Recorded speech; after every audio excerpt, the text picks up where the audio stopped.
Hey guys, Rogues Guild back. We're doing another meta-analysis video after Vegas. It's a little late, so sorry about that, but I think it'll be worth your time. So with the results recently, Vegas really differed from Berlin and Sydney, actually quite a bit. I think we actually got kind of two formats going on at the moment, and just kind of referencing back to what Ryan Miles has been saying, what TCG Scrubs has been saying, that it really does depend on what is brought. However, there are certain decks that just tend to have better spreads overall and will therefore be safer picks and therefore represented more, and therefore you can kind of bring a deck that's obviously meant to go into those types of formats. Specifically, I think Brunhild, Gil, Kirik, and Hanzo tend to have the best spreads right now. So starting first with Brunhild, there tends to be like two variants at the moment. You got Turbo Brunhild, and then you got the classic like Reanimator Brunhild. You technically got the black-white variant off to the side. I haven't seen much success with that. Have you, Will? No, I haven't seen. I've seen people try it, but I just haven't seen much success out of it because it's not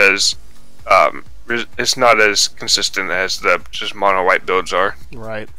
You tend to just lose out to your aggro matchups because of color inconsistency. I mean, in the grindy matchups, it's nice actually having the multiple colors, because you get to a point where in the mid game your colors even out, and then you have all the cool text from both sides. But other than that, it doesn't tend to really work out. Gil was really the biggest surprise for these last two events. It performed pretty well at Vegas. We got one in top four, and then it took first in Berlin, and then just blew out the competition at Sydney. Yeah, like Gil was the deck I was almost gonna play for Vegas. So I wasn't that surprised, but like Gil is very, very potent right now. Like that deck is really nice. I think the biggest thing in testing for us was that we couldn't find a way to effectively beat Brunhild most of the time. And I think what people have been doing now, using the one and only that they can search out and spinning Aquasoul to be able to threaten it multiple times, prevents Brunhild decks and Hanzo decks or anybody from overcommitting to the board. And then when they can't overcommit, Gil is able to sit back, be like, okay, cool, I have like 2 removal spells, maybe 3 a turn, and I can actually pinpoint remove all these guys off and just relax for once, as opposed to having to worry about, oh my gosh, I got a board of like 5 or 6 guys, how am I going to deal with this? One and only seems to work. Yeah, and Gil doesn't have to worry about that pesky Adam C card most of the time, so... Yes. I think that's one of the big things actually going for Brunhild going forward. I think that's a really busted card that some people aren't using as much. The Brunhild list that top-aided in Berlin was actually running 3. I think that actually needs to be a mandatory 3 in most Brunhild lists going forward. Yeah, that card's absolutely busted. Like it wins your odds of matchups. It wins just about almost all your matchups. Like that card's insane. Especially when you're drawing so many cards and you can see the 4 protection, not 2, 4 protection of the angels. That card is also busted, especially when paired with the Atom. Just like, yeah, okay, I'm gonna be able to protect it for another turn. Get to the next turn. Yeah, that's another resonator that's gone. You know, it's just does so much work. Or when you protection an angel, Angel of Hope. That's that's when it gets really busted too. That's a lot of drain. Another +1/1 counter. Another resonator died. It's got flying, so it can block just about anything. You just add a spear on top of that, and you just gain all the life. Yeah, yeah, right back in the game. So yeah, we got those 2 decks that tend to have really solid spreads, and then there's 2 that are kind of iffy at the moment. You've got Hanzo and you've got Kirik. Hanzo, in my opinion, it saw a lot of success at Berlin, but it was also overrepresented at Berlin, and there were a whole lot of different variants at Berlin. So there should have been some immediate success. However, we saw, in my opinion, very little success from it at Vegas and from Sydney compared to some of the other decks. They either got knocked out right away or barely made it into the top 8. And then on top of that, moving forward, a lot of people are actually teching in Blue Leaf now for the Jizo statues. And you've got like 2 different variants of Hanzo, and it really depends on what you get matched up against for which is more effective.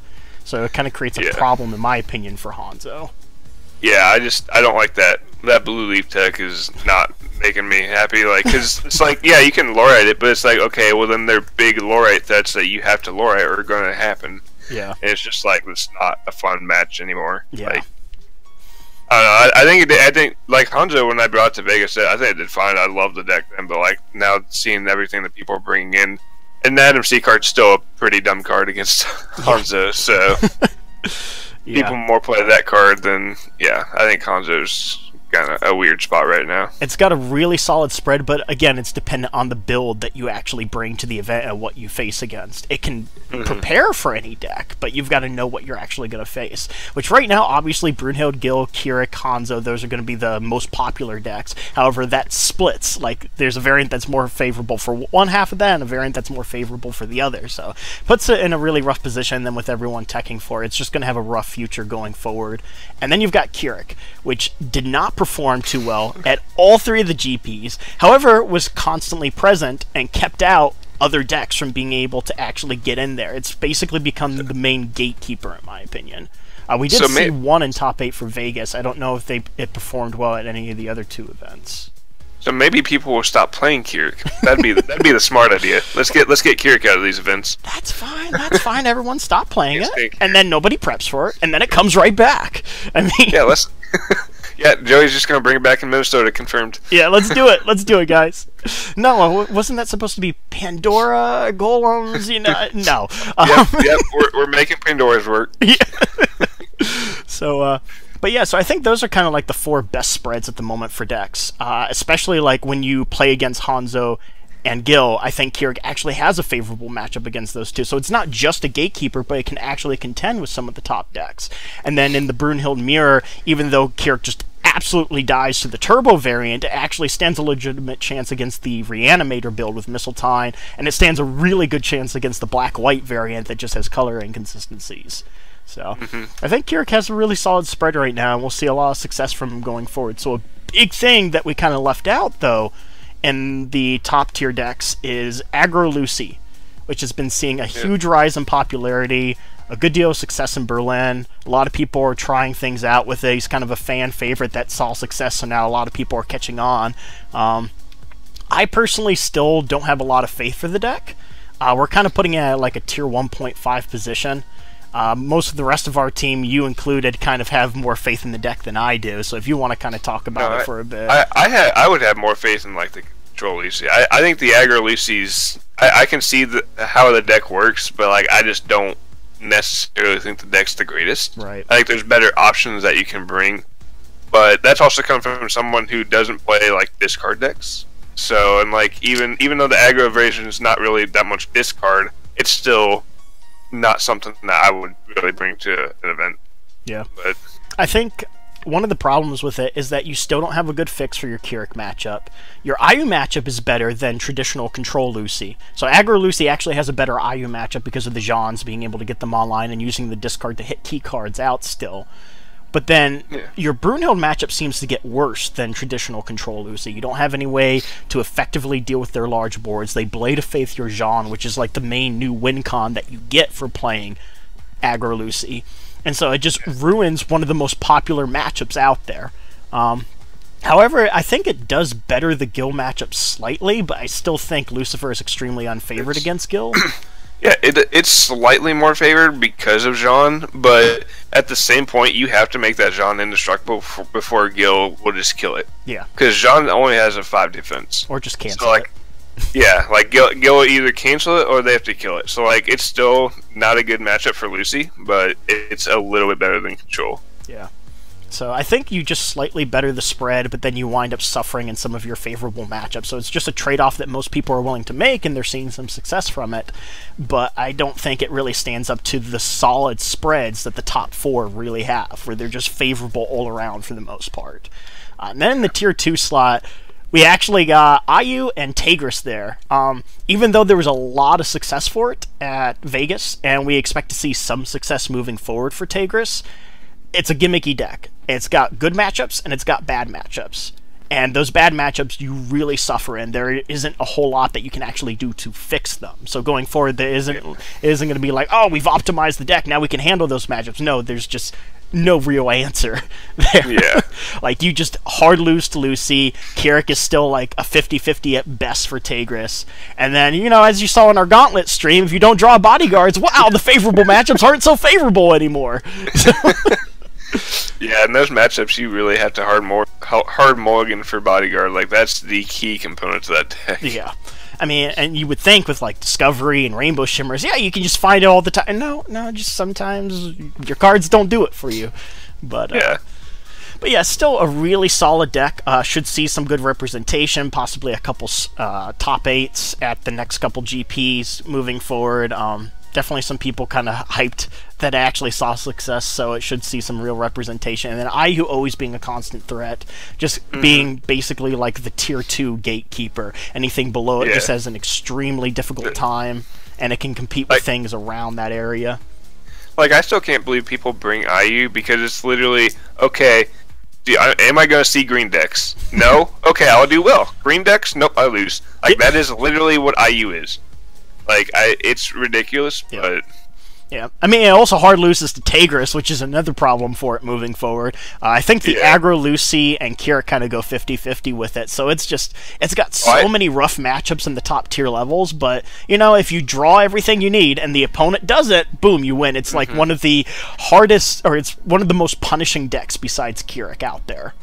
Yeah, I think it's hilarious that Pandas beats IU. Like, that makes me feel so good, because I hate IU with passion. Yeah, it's so favorable. Having just the best J-Ruler removal in the format just makes it really easy when you're facing against a deck that's J-Ruler centric. So, and then we would definitely put probably at the next spot would be Machines, Imel, and Control Lucy. So again, our team is kind of more favorable towards Lucy, and most of us would probably put it at a higher spot, you included, Will. Yeah, I still think it's at the very least a tier 2. Like, I think the deck is very solid right now. But just for me personally, like, it's a deck that feels...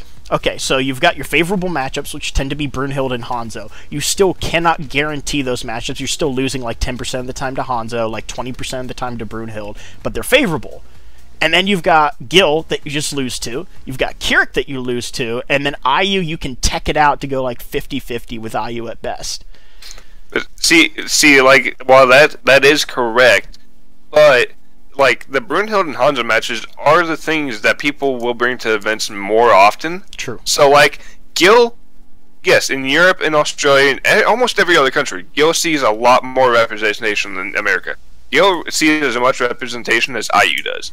So you really don't even plan on for Gil that much at events, or if at all. And then Kirik, you plan on it, but like you can see what you can try to do. There's a little bit you can do for it, but it's not great.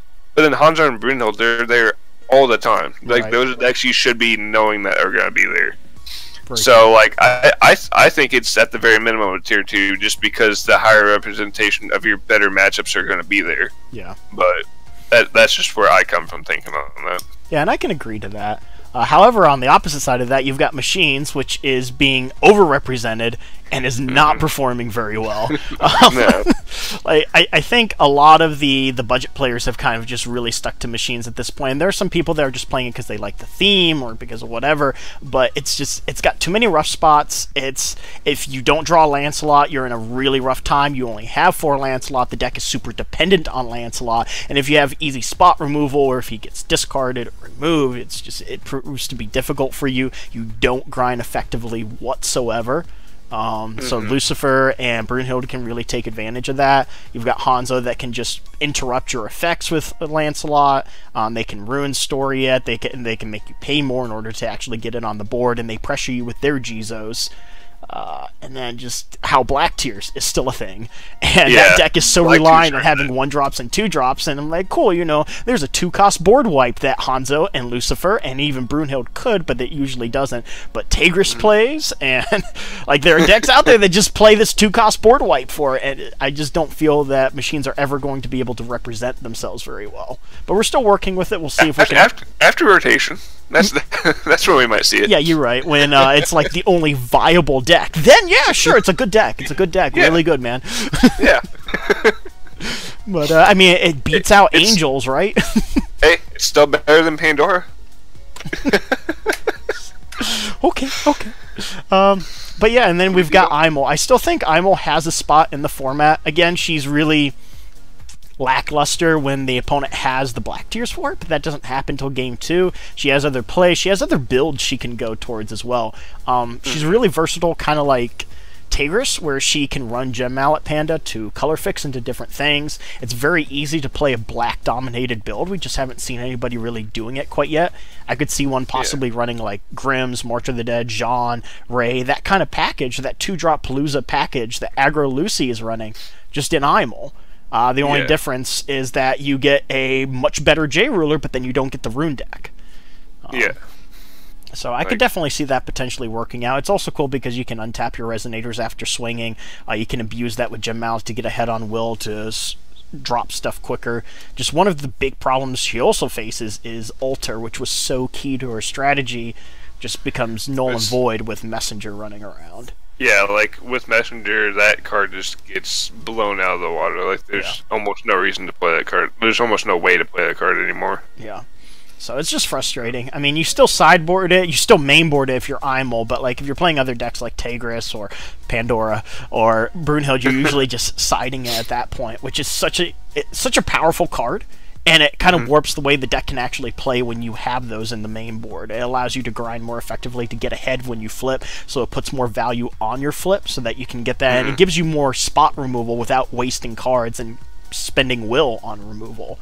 So it can completely warp your strategy, but it's just something that is just hard to play right now. So, and until IML finds a way to really contend with Brunhild, she's going to be in a rough spot. Yeah. But she's still there. She can still do stuff. And then kind of in the last tier, we've kind of put these decks. They're really on the verge of becoming viable, and a lot of people have kind of overlooked them or just don't care for them or forgot about them. The first being Adam. Adam is actually really close to being viable. He's got Messenger. He just needs a good rune. Yep. Just needs a really good rune. That's all we're really waiting for him. They give him something along the lines of a Blade of Faith. Boom, he's viable. There isn't a whole lot that separates him from Bruno. He does have a weaker J-Ruler, but hey, he costs less to J-Rule as well, and he has a constant effect on his J-Ruler side as opposed to Brunhild, which flips, gets immediate impact, but then fails to provide that's just something. a 12/12 flyer. Yep. Like, Adam also will make your runes have quick cast, which is really, really good. Quick cast Blade, if he were to have something along the lines of that, quick cast Blade would be pretty sweet. Yeah. So I could see him getting I don't want to see that going around. I could see a really sweet Chantmaster rune coming out for him. And then, as we've seen, like Turbo Brunhild, being able to drop March Hairs, being able to drop the Sorceress of the Moon, whatever that 1-drop Were-Rabbit is, that is a 6/6 flyer when your runes are flipped. Like, he is much more adequate for being able to flip your runes early because he flips early, so you can flip them once he flips, and you can turbo them out, and you can play aggressively with him. And so he's just more built for that type of theme, in my opinion. And so if he were to get a Chantmaster rune that really works with that, and then possibly instead of like Spears in the main board, I mean, he could still play Spear, but then he could also throw in like Blessing of the Sun to be able to push in aggressively, then untap at the end of turn. Adam could still keep tapping for stones as a J-Ruler and then untapping to be able to block stuff. I could see Blessing of the Sun really finding a place in that deck, in an aggro turbo Adam. I think that's probably the best place for Blessing of the Sun will be a Turbo Adam deck, and I would love to see a deck like that come out. Yeah, me too. And then we kind of got Freyla. Freyla's still really relevant. She draws 2 cards a turn. She plays aggressively. She's got a 1-drop with Death Touch on it, basically. It's got Swiftness, too. Yeah. She can keep adding it back to hand. She's got consistency because she can mill stuff to the grave and then find it. So she's got plays. And then she's playing in black and red, which are still really sweet colors. I could see a lot of success possibly coming from her. And then we've got Lich. A lot of people haven't been focusing on him. I think he deserves a higher spot than Tier 3.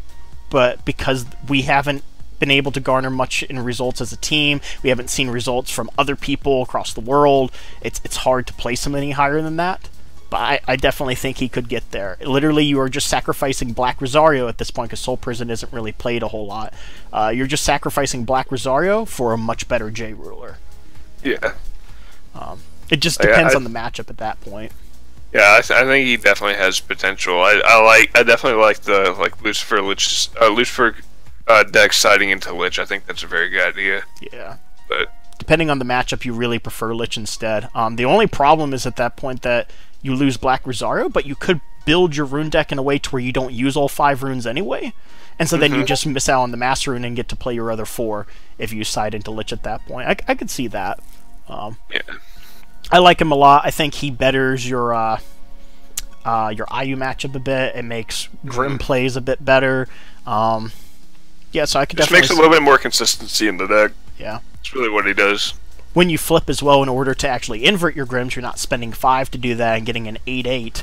You're actually getting a 6/12 with Bane, which is a seriously underestimated, underestimated game mechanic right now. That is insane. Just being able to sit there and be like, yeah, I can just, if Gil swings, I can block and it just dies. Like, it gets over barrier. I mean, 5th Element is still a thing. They play Leaf Paladin, get 4 elementals. 5th Element, ping it for 12. Wow, J-Ruler removal. And it costs 0 because I produce Will. So yeah, let's just get Black Moonbeam back. Yeah. Yeah, make that searchable for Gil. Yeah, fun. Anyway. Yeah, that'd be fun. I like that. No. But yeah, so Lich definitely deserves a spot, possibly a higher spot, just most people prefer Black Rosario over the better J-Ruler, which is totally understandable. However, once he actually gets his Chant Master Rune, I can easily see that swapping around if he gets something anywhere near decent for him to play. And then the last deck, just being TSW. TSW still deserves a spot. She's still there. She can still do things. She's not going to do it effectively, or at least nowhere near as effective as she used to. And basically the best way to play her right now is some sort of Koga variant, but Koga, just, again, addition, has problems. So. Yeah, like, if it weren't for Brunhild, like, the, on Ruler School, the TSW mill deck that Brandmont was, making there, that deck is actually very, very nice. It's just Messenger is a huge problem. Yeah. But, as someone who's comes from Magic and loves mill, that deck is fun? That deck is pretty fun and pretty good. So yeah, it's just Messenger kind of ruins it. Yep. And so yeah, Koga themes aren't that effective right now, unfortunately. Farrah doesn't even deserve a tier 3 spot anymore because of that. Like, Hanzo's got the Rapid Fire Me, the Sandstorm, the Lorite, the Violas, all that just disrupts Rallying King and the Elf tokens. You've got Blade of Faith, just removes him in Brunhild.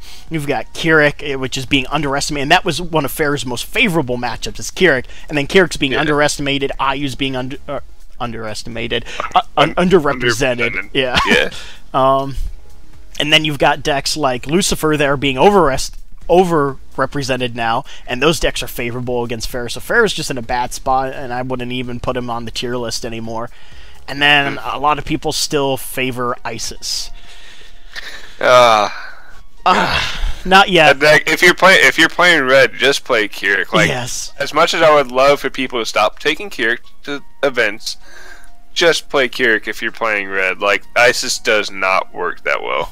Kirik is the only red deck right now. Yeah, like, Isis basically, like, has to wait till she flips, and then she can start to try to ping off Resonators and get there that way. Yep. But, like, most games, that's not gonna do as much as you want it to. Is she a forecast judgment? She is a forecast judgment. Yeah. Sorry. No, thank you. No, thank you. And just the red cards in general, man. And then they diversified her theme. She's got Burn. She's got Resonator Destruction. And then she's also randomly got Resonator Swarm that doesn't fit with her theme whatsoever. And then people try to build her aggressively. And then, like Ryan was talking about as well, that the way to really build her is to play a more control-oriented build with the Resonator removal and stuff. But you don't have enough good cards in that theme to support it. And then you still lose to Kirik. You still lose to Ayu because you don't have good J-Ruler interaction until after you flip, and that's too slow. It just, you hard lose to Hanzo. Just, there are so many issues with the deck, and there are so many seriously unfavorable matchups. Like, you don't even win like 20 to 30% of the time. It's just seriously unfavorable. She's in way too rough of a spot to put at the tier 3. So. Yeah, like again, I cannot state this enough. If you're going to play red, which I would love people to stop doing, just play Kirik, and you'll have a better time when you go to events. You'll have more fun too. You'll have time after you play to go do things. Well, I mean, if you want to have fun that way, then you just play Isis and they'll be done in 2 minutes. Okay. Kirik at least gives you a shot, you know? Yeah. True. But yeah, that's kind of where we are at in the format right now. And of course, it kind of differs on the region. Like in Berlin and Sydney, Gil's a whole lot more popular over there. Over here, we've kind of got more Keurigs, we've got more Brunhildes and Hanzos. Even though Brunhild and Hanzo are favored over there, they just don't see the same type of representation as far as percentages go as they do here. But yeah, so let us know what... Very different metas. Yeah, just a bit. But yeah, go ahead and let us know down in the comments what you guys think. We'll be back with another meta-analysis after the next GP, which is Charlotte, coming up. And I don't expect things to really shift a whole lot. I think we'll see some optimizing of like Lucifer and machines, and they may see a bit of improvement. But other than that, things shouldn't change a whole lot. So yeah, I would expect to probably see our next change around Minneapolis. Yeah. So I think just because these past couple GPs have been so close together. Yeah. Like Minneapolis isn't even that far from Charlotte, but it's far enough to where we might see a change there. Well, I think the big thing is also just the lack of a paid invite. So. Yeah. But all right. Till next time, guys. Thanks for watching. See ya.